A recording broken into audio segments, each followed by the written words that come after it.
किसान साथियों, आजकल जो अपने किसान बंधु है इसका दवाई का लियोसिन की दवाई का गेहूं में स्प्रे करने की सोच रहे हैं, क्योंकि जो हमारे कृषि वैज्ञानिक है श्रीमान ओम प्रकाश बिश्नोई जी और हमारी जो गेहूं को विकसित करने वाली जैसे DBW 327 और WH 1270 किस्म जिसने विकसित की है, उनकी सिफारिश है कि आप जो लियोसिन दवाई का स्प्रे है वो अपने खेत में कीजिए। यानी कि इसमें क्लोरोमैक्वेट क्लोराइड साल्ट होता है दोस्तों, इसमें 50%।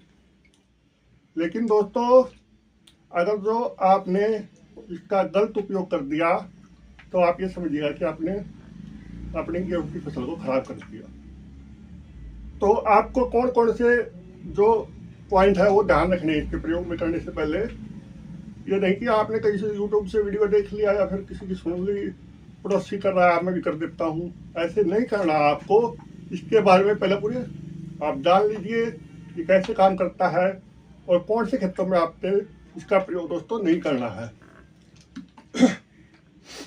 और इससे पहले मैं आपको बता दूं कि जो सिफारिश की जाती है सिर्फ इसी दवाई की जाती है, और जैसे बढ़वार रोकने वाले बाजार में जो प्रोडक्ट है जैसे एक पाइक्लोबुटराजोल आता है नीली शीशी में, और दोस्तों एक इथेफोन आता है इथराइल वगैरह, उनका तो दोस्तों आपने अपने गेहूं की फसल में बिल्कुल प्रयोग नहीं करना, क्योंकि उनकी किसी भी वैज्ञानिक द्वारा, किसी भी कृषि विभाग द्वारा, किसी भी गेहूं को बनाने वाली एजेंसी के द्वारा सिफारिश उनको नहीं की जाती है।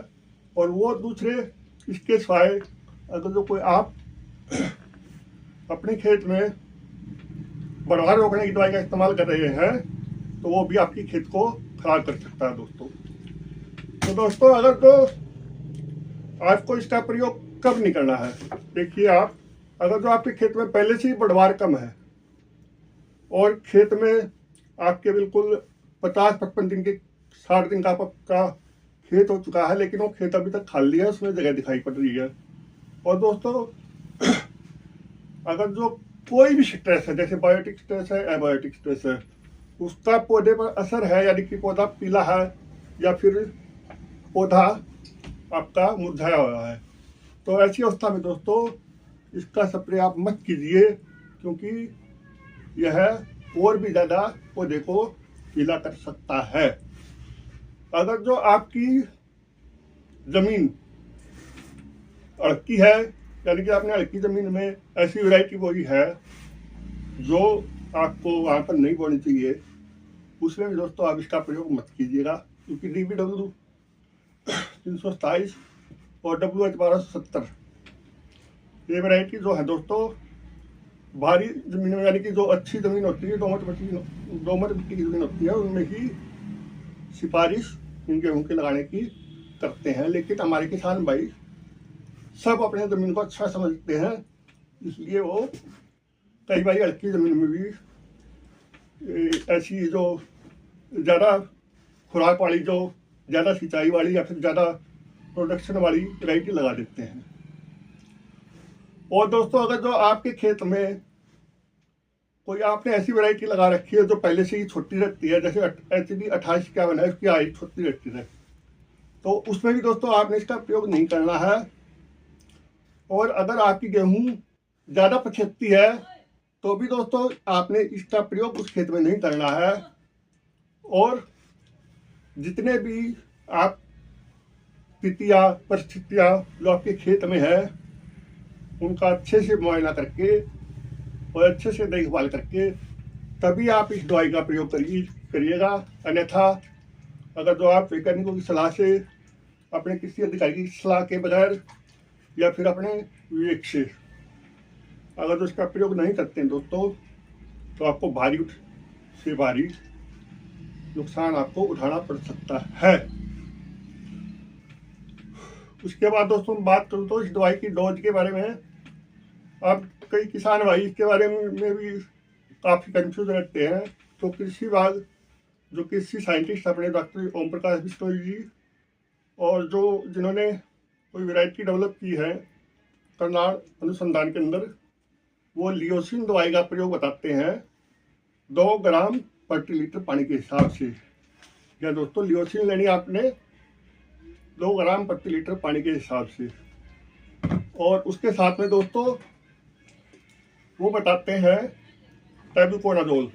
ये तो खैर एज़ोक्सिस्ट्रोबिन प्लस टेबुकोनाजोल है, लेकिन जो हमारे कृषि वैज्ञानिक है वो बताते हैं टेबुकोनाजोल 29.5 EC। टेबुकोनाजोल 29.5 EC उसकी डोज जो बताते हैं वो बताते हैं 1 ml 1 लीटर पानी में। मान लीजिए आप 1 एकड़ में यानी कि 5 बीघे में यानी कि 8 कनाल में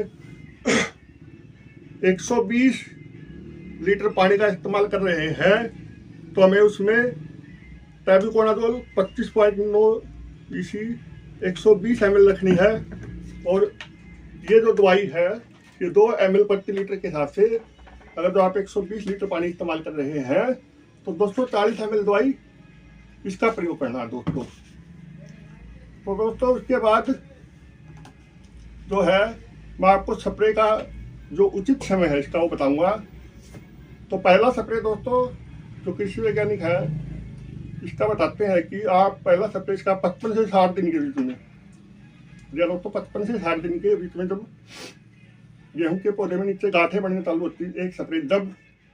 और दूसरा स्प्रे दोस्तों 80 से 85 दिन के बीच में, जब आपकी जंडा पत्ता यानी कि बालियां निकलने के करीब हो, तब दूसरा स्प्रे दोस्तों इसका बताते हैं 80 से 85 दिन के बीच में, जब जंडा पत्ता बाहर निकलने को हो, तो दोस्तों दूसरा स्प्रे बताते हैं।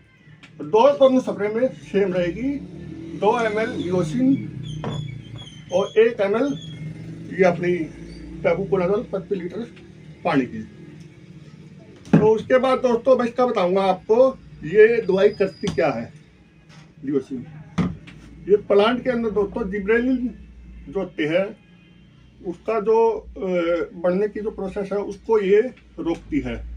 यानी कि जब आप देखते होंगे कई बार आपने ये प्रोडक्ट यूज किया होगा जिब्रेलिक एसिड के नाम से, जो बाजार में आता है, ध्यान से देख लीजिए। ये इसके 70 को दोस्तों ये प्लांट में ऑटोमेटिक भी बनता है और ये बाहर जो वैज्ञानिकों द्वारा बना के भी दिया जाता है जिब्रेलिक एसिड। इसके 70 को दोस्तों बहुत ज़्यादा कम कर देती है ये पौधे में। अगर जो आपकी फसल ऐसे किसी झटके को झेलने के लायक नहीं है तो आप इस दवाई का इस्तेमाल ना करें, क्योंकि आपको भारी से भारी नुकसान दोस्तों इस अवस्था में उठाना पड़ सकता है। अगर तो मान लीजिए अभी बादल है और कई दिनों से धूप निकल रही है, ऊपर से ओस पड़ रही है और साथ में दोस्तों धुंध भी पड़ रही है, तो जो इसका जिब्रेलिक एसिड का जो फंक्शन होता है ये उसको रोकती है। यानी कि जिब्रेलिक एसिड के 70 को कुछ दिन के लिए ये दवाई रोक देती है, जिससे प्लांट की हाइट वही रुक जाती है, यानी कि तने का जो बढ़ना है वो रुक जाता है। उसके बाद दोस्तों जो जिब्रेलिक एसिड का काम होता है, जिब्रेलिन का जो काम होता है वो क्या काम होता है, वो प्लांट के अंदर फोटोसिंथेसिस खाना बनाने की प्रक्रिया को तेज करता है और प्रोटीन सिंथेसिस यानी कि पौधे के अंदर वो प्रोटीन को बढ़ाता है। और दोस्तों अगर जो काफ़ी दिनों से ऐसी अवस्था है आपकी प्लांट एबायोटिक और बायोटिक स्टेटस में है, यानी कि कोई कीट के कारण, कोई खरपतवार नाशक के कारण या दोस्तों मौसम के कारण, तो उसमें क्या होता है फोटोसिंथेसिस की प्रक्रिया या तो स्लो हो जाती है या बिल्कुल रुक जाती है दोस्तों। तो ऐसी अवस्था में ये जिब्रेलिक एसिड जो है आपके पौधे के अंदर जो जमा हुआ फूड है वो पौधे के अलग अलग भागों में दोस्तों पहुंचाती है। यानी कि जो रिजिड फूड होता है, रिजिड फूड प्लांट में जो प्लांट अपने अंदर स्टोर करता है, ताकि उसको बाद में ऐसी अवस्था में जब उसके अंदर खाना बनने की प्रक्रिया स्लो हो या खाना नहीं बन रहा हो तो वो पौधा उसको प्रयोग करके जीवित रह सकता है और अपने बढ़वार कर सकता है दोस्तों। तो ये जिब्रेलिक एसिड का दूसरा फंक्शन है। और जो सबसे मेन फंक्शन है दोस्तों, ये क्या करता है, आपका जो तना है इस तने के साइज को दोस्तों बढ़ाता है। तने का साइज आप ये समझिए, अगर जो आपके तने का साइज इतना रह गया, मान लीजिए इतना रह गया आपके तने का साइज, तो दोस्तों बालियां भी तो इसी के अंदर बननी है ना। अगर तो आपने तने का साइज आपका ज़्यादा लंबा है तो ही आप इस दवाई का प्रयोग कीजिए। अगर तो तने का साइज आपका छोटा है, अगर आपने इस दवाई का प्रयोग किया तो ये बात ध्यान रखिएगा, तने के अंदर ही बालियां बननी है, और वो बालियां बनेगी तो छोटी भी बन सकती है दोस्तों आपकी भी।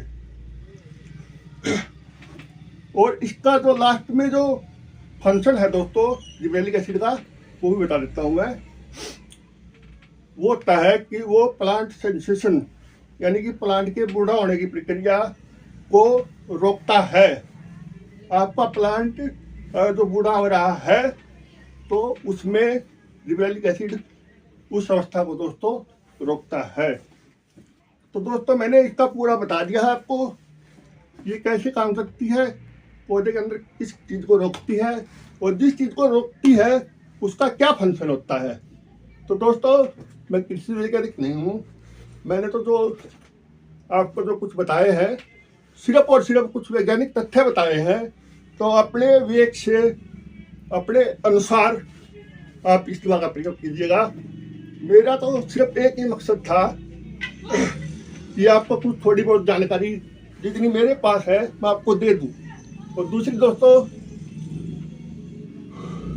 एक चीज़ का मेरे को आपको बिल्कुल वादा है, जितनी बातें मैंने आपको बताई हैं उसमें से एक भी बात झूठ नहीं निकलेगी, क्योंकि सभी की सभी बातें साइंटिफिक बातें मैंने आपको बताई हैं, बिल्कुल वैज्ञानिक बताई हैं दोस्तों। इसी के साथ दोस्तों अंत में मैं आपको गुजारिश करता हूँ कि आप अपने चैनल किसान डीएनए को सब्सक्राइब कीजिए। आने वाली और भी अच्छी अच्छी जानकारियों के लिए दोस्तों मैं आपके साथ जुड़ा रहूँगा। इसी के साथ दोस्तों जय जवान जय किसान, धन्यवाद।